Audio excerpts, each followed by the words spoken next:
जरा सोचिए, एक पूरा का पूरा नोवेल जो सिर्फ एक दिन की, सिर्फ 24 घंटों की कहानी बताता हो। एक सुबह से लेकर रात तक का सफर जिसमें एक इंसान की पूरी दुनिया, उसकी उम्मीदें, उसकी सच्चाई, सब कुछ हमेशा हमेशा के लिए बदल जाता है।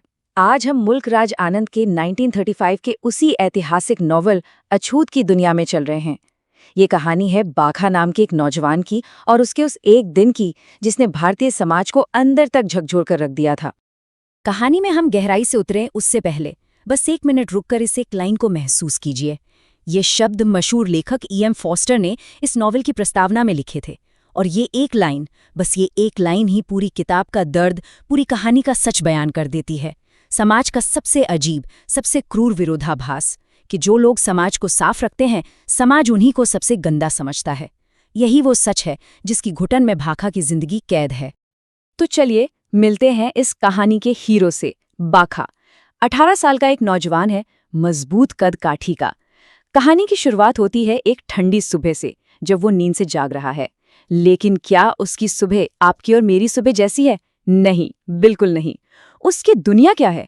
चलिए आज उसकी आंखों से देखते हैं। बाखा की दुनिया शहर और छावनी के बीचों बीच है, पर फिर भी उनसे बिल्कुल अलग थलग, कटी हुई। ये आउटकास्ट कॉलोनी है। यहाँ वो लोग रहते हैं जिन्हें हिंदू समाज ने अपने दायरे से बाहर कर दिया है। हवा में चमड़े की और खुले शौचालयों की बदबू है। कोई नालियां नहीं है, हर तरफ बस कीचड़ और गंदगी। यही वो माहौल है जिसमें बाखा हर रोज अपनी आंखें खोलता है। तो बाखा है कौन? उसकी पहचान क्या है? वो लाखा का बेटा है जो इलाके के सभी सफाई कर्मचारियों का जमादार है। और उसका काम? सार्वजनिक शौचालयों की 3 लंबी कतारों को रोज सुबह साफ करना। ये काम उसे विरासत में मिला है। एक ऐसी विरासत जिसे वो ढोना तो नहीं चाहता, पर सच कहूं तो उसके पास कोई और चारा भी तो नहीं है। और अब आता है कहानी का सबसे दिलचस्प मोड़, बाखा के अंदर की कश्मकश। एक तरफ है उसकी असलियत, गंदगी, गरीबी, पिता की गालियां, और दूसरी तरफ है उसका सपना, उसका फैशन। बाखा अंग्रेज सैनिकों मतलब टॉमी लोगों से बहुत प्रभावित है। वो उनकी तरह दिखने के लिए उनके उतारे हुए फौजी कपड़े पहनता है। वो उनकी तरह जीना चाहता है, एक साहिब बनना चाहता है। वो अपनी इस घिनौनी हकीकत और अपने सुनहरे सपनों के बीच फंसा हुआ एक नौजवान है। अब देखिए, ये बात समझना बहुत बहुत जरूरी है। बाखा के लिए ये अंग्रेजी कपड़े सिर्फ दिखावा नहीं है, ये एक कवच है, एक ढाल, एक उम्मीद कि अगर वो साहबों की तरह दिखेगा तो शायद लोग भी उसे साहब समझेंगे, उसे वो इज्जत देंगे जो उसे कभी नहीं मिली। ये कपड़े उसकी पहचान बदलने की एक बेताब कोशिश है।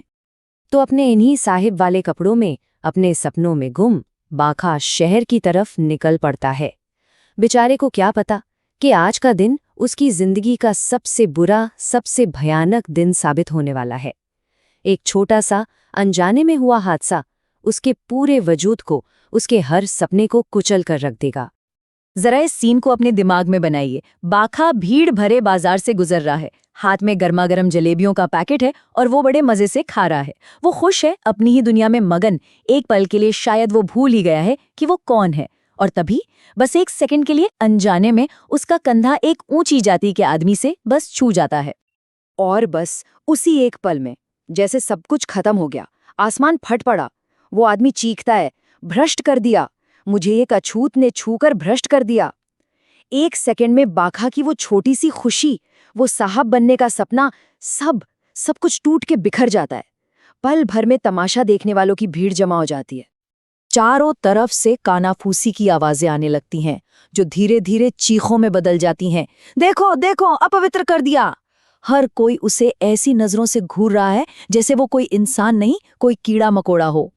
और उसे पहली बार सचमुच ये एहसास होता है कि इन फैशनेबल कपड़ों के नीचे, इन साहब साह वाले कपड़ों के नीचे वो कुछ नहीं, बस एक अछूत है। वो आदमी चिल्ला चिल्ला कर भीड़ को और भड़काता है। सोचिए, एक अनजाने में हुई जरा सी गलती को घोर पाप का नाम दे दिया गया, और फिर एक जोरदार थप्पड़ बाखा के गाल पर। लेकिन ये थप्पड़ सिर्फ उसके गाल पर नहीं पड़ा था, ये उसकी आत्मा पर, उसके वजूद पर पड़ा था। ये एक ऐसा घाव था जो दिन भर रिसता रहा। इस भयानक बेइज्जती के बाद बाखा के दिल में एक आग सी जल उठती है, एक गुस्सा कि बस अब बहुत हुआ, यहां से निकलना है। इस पहचान से, इस जिल्लत की जिंदगी से बाहर निकलना है। लेकिन सवाल वही था, कैसे? पहला रास्ता जो उसे नजर आता है वो है पढ़ाई का। उसे लगता है कि अगर वो पढ़ लिख जाएगा तो शायद सब ठीक हो जाएगा। लेकिन अफसोस, ये दरवाजा भी उसके लिए बंद था, पूरी तरह से बंद।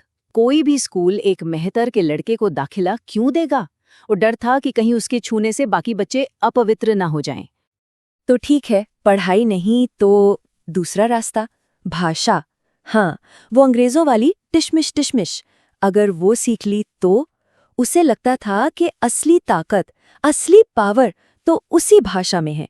अगर वो साहबों की तरह बोल पाएगा तो शायद लोग उसे भी साहब समझने लगेंगे।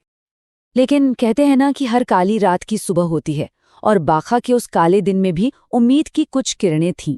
सोचिए, एक तरफ वही समाज है जो उसे कीड़ा मकोड़ा समझता है, और दूसरी तरफ उसी समाज का एक ऊंची जाति का हॉकी प्लेयर हवलदार चरत सिंह उसे प्यार से घर बुलाकर एक नई हॉकी स्टिक तोहफे में देता है।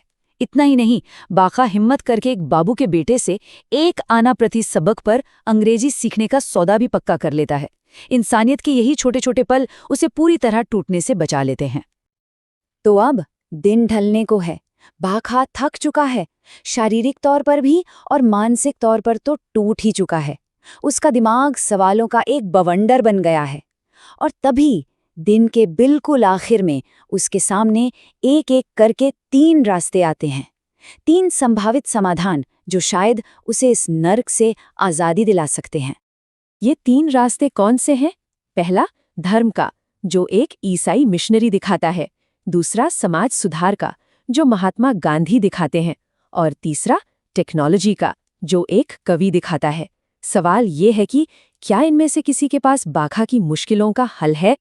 तो सबसे पहले उसे मिलता है एक मिशनरी, और वो बाखा को बताता है कि यीशु मसीह की नज़र में सब बराबर हैं, ब्राह्मण और भंगी एक समान। ये शब्द बाखा के कानों में शहद की तरह घुल जाते हैं। बराबरी, इक्वालिटी, अरे यही तो चाहिए था उसे। लेकिन जब वो पूछता है कि भाई ये यीशु है कौन, तो जवाब उसे और उलझा देता है। इसके बाद किस्मत उसे खींच कर ले जाती है महात्मा गांधी की एक सभा में, और वहां जो वो सुनता है उससे सचमुच उसके रोंगटे खड़े हो जाते हैं। गांधी जी कहते हैं कि छुआछूत हिंदू धर्म पर एक कलंक है, और अछूतों की मुक्ति ही उनके जीवन का सबसे बड़ा लक्ष्य है। वो अछूतों को एक नया नाम देते हैं, हरिजन, यानी ईश्वर के बच्चे। गांधी जी की बातें सुनकर बाखा को शायद अपनी जिंदगी में पहली बार ऐसा लगता है कि कोई तो है जो उसका दर्द, उसकी तकलीफ को सच में समझता है। और फिर आता है तीसरा रास्ता, सबसे मॉडर्न, सबसे अलग। गांधी जी के जाने के बाद बाखा 2 पढ़े लिखे लोगों की बहस सुनता है। उनमें से एक कवि कहता है, अरे भाई, न धर्म बदलो, न किसी का दिल बदलने का इंतजार करो। सीधी बात है, प्रॉब्लम की जड़ पकड़ो। और जड़ क्या है? वो काम जो गंदगी साफ करने का है। तो सॉल्यूशन क्या है? एक मशीन, फ्लश टॉयलेट। जब मशीन ये काम करेगी तो सफाई कर्मी का पेशा ही खत्म हो जाएगा, और जब पेशा ही नहीं तो उससे जुड़ा कलंक भी मिट जाएगा। तो अब बाखा के दिमाग में एक जबरदस्त जंग छिड़ी है, 2 विचारों की जंग। एक तरफ है महात्मा गांधी, जिनका रास्ता दिल बदलने का है, समाज की सोच बदलने का है। और दूसरी तरफ है वो कवि, जिसका रास्ता बिल्कुल प्रैक्टिकल है, मैकेनिकल है, एक मशीन जो समस्या की जड़ को ही खत्म कर दे। और इन्हीं 2 विचारों के साथ इसी उधेड़-बुन में बाखा अपने घर की तरफ चल पड़ता है।